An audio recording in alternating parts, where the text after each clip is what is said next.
Pada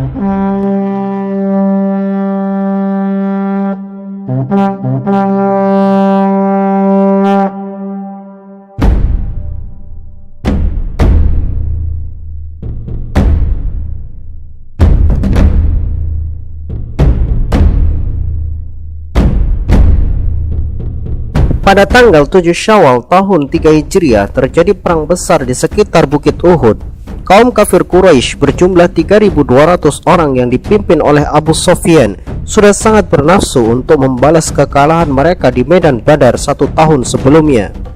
Bagi mereka, kekalahan di Badar adalah aib yang memalukan yang harus mereka balas. Kaum muslimin sendiri berjumlah 700 orang yang dipimpin Nabi Muhammad SAW. Awalnya pasukan berangkat dari Madinah sejumlah 1.000 orang. Namun di tengah perjalanan 300 orang mengundurkan diri bersama Abdullah bin Ubay, seorang munafik yang berhasil menghasut 300 pasukan untuk pulang kembali ke Madinah. Rasulullah SAW membuat formasi yang sangat hebat bagi kaum muslimin. Sayap kanan berada di kaki bukit Uhud dan sayap kiri berada di kaki bukit Ainain.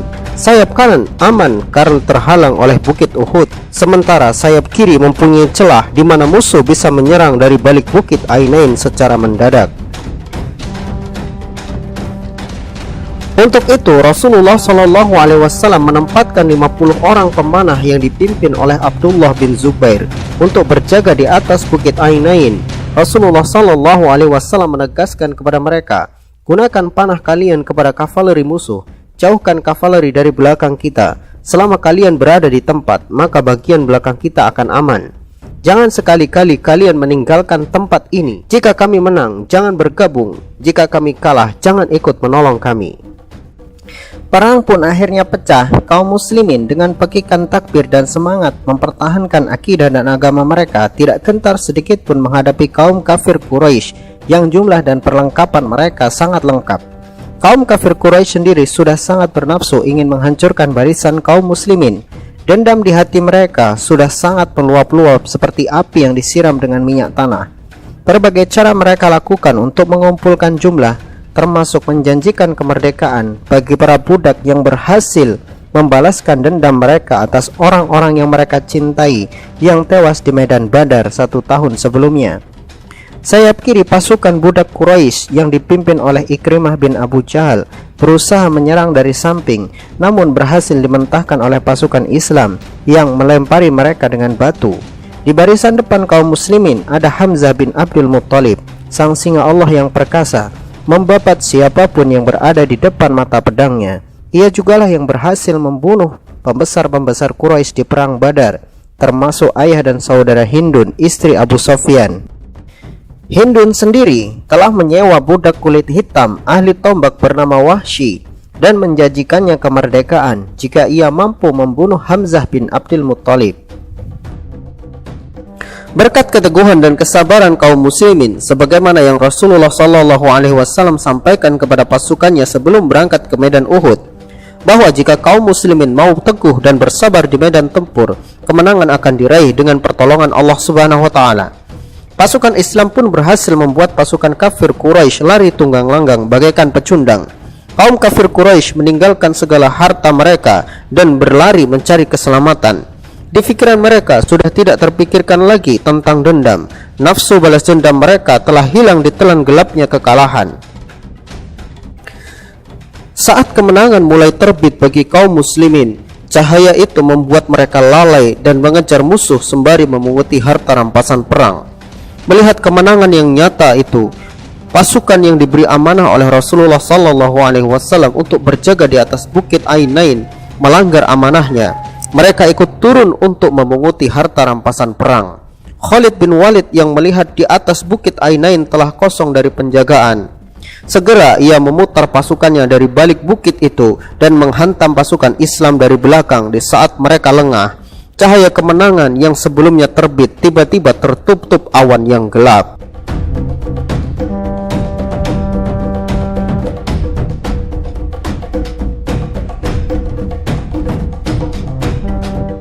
Kini kaum muslimin menghadapi keadaan yang berbalik.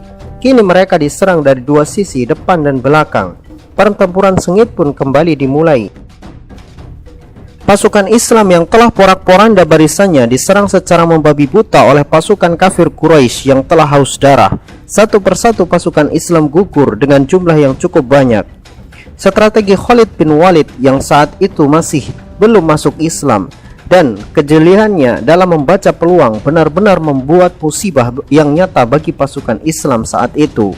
Rasulullah SAW sendiri mengalami luka di bagian wajah, bibir bagian bawah beliau sobek, dan salah satu giginya tanggal akibat hantaman senjata musuh. Situasi saat itu sangat tidak menguntungkan bagi kaum muslimin.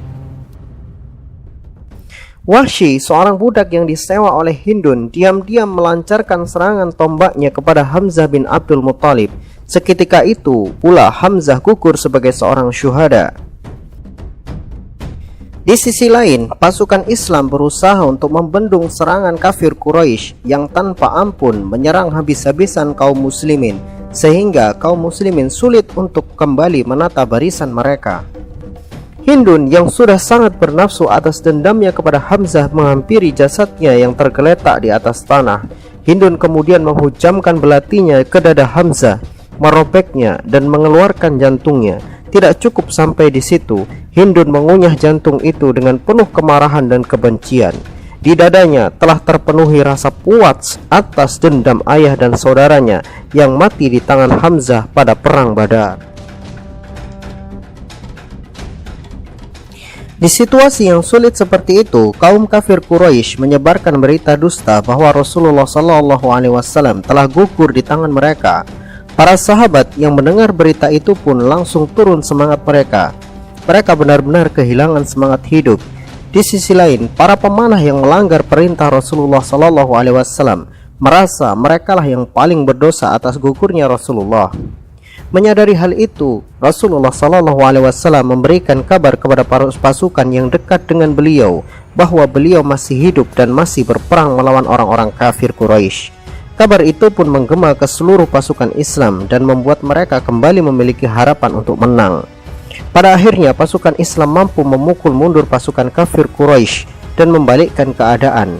Meskipun kaum muslimin tidak menang, namun dalam sisi yang lain, kaum muslimin mendapatkan pelajaran yang sangat berharga, sebuah kunci kemenangan yang akan mereka bawa di medan pertempuran selanjutnya, yaitu selama pasukan Islam teguh di atas perintah Rasulullah SAW, mereka pasti akan menang. Jika mereka melanggar perintah Rasulullah SAW, dapat dipastikan mereka tidak akan pernah menang. Mendengar perintah dan taat perintah adalah kunci utama kemenangan umat Islam pada pertempuran selanjutnya.